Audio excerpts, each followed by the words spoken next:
নমস্কার বন্ধুরা, তোমরা সবাই কেমন আছো? তো আমরা অনেক ভালো আছি। আজকে আমি রান্না করবো পাঙ্কাশ মাছের তরকারি এবং চচ্চড়ি। তো তোমাদের সাথে সেটাই আজকে শেয়ার করব। আমি এখন সবজি তুলতে আসছি। এটা হচ্ছে আমাদের ক্ষেত, এখানে অনেক সবজি হয়েছে, বেলকপি, তারপরে এলো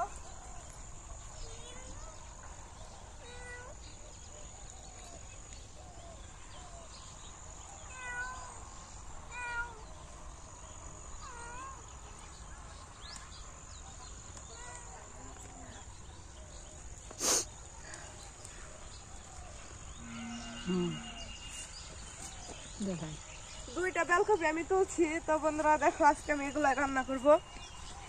অনেক বড় বড় হয়েছে আমাদের ক্ষেতের বেলকপি গুলা।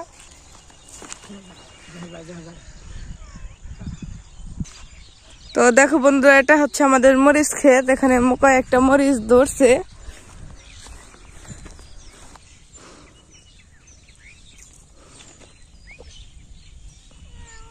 এই দেখো, একটা মরিচ ধরছে।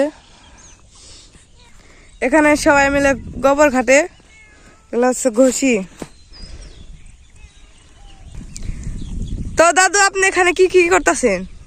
ভাই কি করতেছি দেখো না, তুমি খেতে ধান বুনছি, ইনের যত্ন জোগান করতে হয়, ইনের নিরাইতে হয়, জল দিতে হয়, সব কিছু করার লাগে। ইনের যত্ন জোগান না করলে তো।